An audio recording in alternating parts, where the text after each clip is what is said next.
take a picture of that first. But. Give me just 1 second.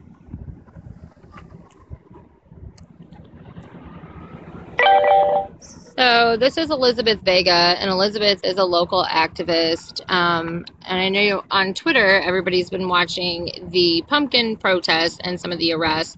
And Elizabeth was arrested today, and she was arrested for assaulting a police officer. Here we go. Do you need to see yours? So I'll wait for Z. Z and I are both live right now, by the way, guys. Assaulting a police officer. With a pumpkin? Assaulting a police officer with a pumpkin, apparently. Which is really impossible since I had the pumpkin over my head and it was the racism pumpkin. Because we were, you know, the whole Pumpkin Fest idea came because we saw people who were rioting for no reason being portrayed as rowdy, rowdy kids, revelers. It wasn't a riot, it was a melee, even though they did more damage in one day than the entire Ferguson protesters have done in 2 months, and have cost more damage. And so as a result of that, we decided that we were going to come here and smash pumpkins and kind of smash racism and police brutality and all of that along with it, to make a statement, to kind of show the establishment what a protester looks like as opposed to a rioter. And we were sort of being tongue-in-cheek with the pumpkins.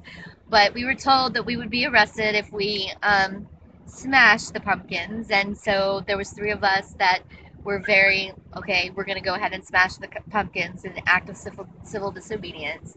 And I had my pumpkin over my head. Now keep in mind that I'm only 4'11". So I had the racism pumpkin over my head. So it said racism on it, right? It said racism on it. Okay. And so one of the lieutenants, I guess it's Lieutenant Powers, grabbed my pumpkin out of my hand. And at one point I reached to try and get it back, but then I realized that it was pointless because he was much taller than me, and so I then promptly sat down, and then they arrested me and I made them carry me. I went completely limp and would not raise my feet. If they were going to arrest me, they were going to work for it.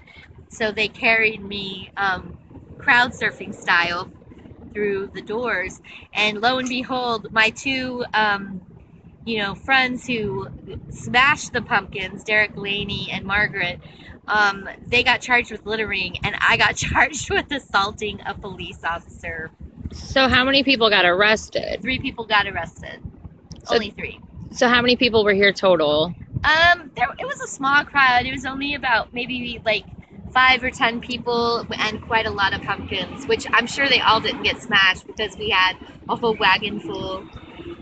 But the police were already on the defensive, and like I said, they said that if we did smash the pumpkins, they would arrest us. But that's the whole idea and notion that they come into our communities, and because of racial bias and racism and police brutality, they create a mess in our communities. And so a few pumpkin shells in front of the Westfall Justice Center that they have to clean up is a small price to pay to increase awareness.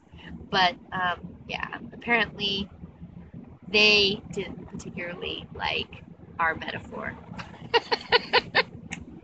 So Elizabeth, we see you out all the time. Are you a full-time organizer, or you don't have to share all of that if you don't want to? I'm a community artist and a full-time graduate student, and been out since day 1. I do a lot of the art stuff, the big giant puppet. I helped coordinate, artists to do that. The mirrored coffin was part of coordinating that, getting artists together. The Day of the Dead altar. So a lot of the art stuff, and then we were also doing a lot of art in Canfield with the young people. So that's primarily my role, but I'm also a protester. So at the grandma, they were arresting parents and grandparents today at the Westfall Justice Center for smashing pumpkins. Did they tell you why you got assault on a police officer? No. In fact, I kept on asking them what they were going to charge me with, because I was like, I didn't smash a pumpkin, so what are you going to charge me with? But they charged me with assault. And so I got to pull the report and see what he says. And I mean, I think it's kind of ludicrous, and they're gonna make themselves look foolish because anybody who sees the footage can see that at 4'11" and the officer being like 6 foot, I clearly did not assault him. And if that's his definition of assault, then it suddenly makes how, you know, all these shootings that they're trying to justify, it suddenly makes it more sense. Because if that is assault, then we're really in trouble as a society. Do you think that maybe you were being targeted because you've been at other protests and led other protests? I mean, probably. I can't say for sure. I know that I was very vocal, and I've been very vocal, and Bob McCullough knows me because I used to be a police reporter, cops and crime police reporter when he was working in Illinois, and then spent the early part of the protest here at Clayton calling them out with a megaphone. And so, I mean, I've been very visible, but I'm going to continue to be visible. I'm not scared. I'm not intimidated. This just adds fuel to the fire that I have, that this is out of hand and they need to, like, be checked. Do you have any questions? Is there anything else you wanted to add? No, just smash more pumpkins. Smash more pumpkins. Okay, guys, that's been Elizabeth It's so ridiculous. Vega. She thinks it's ridiculous. Thanks, And Elizabeth. thank you.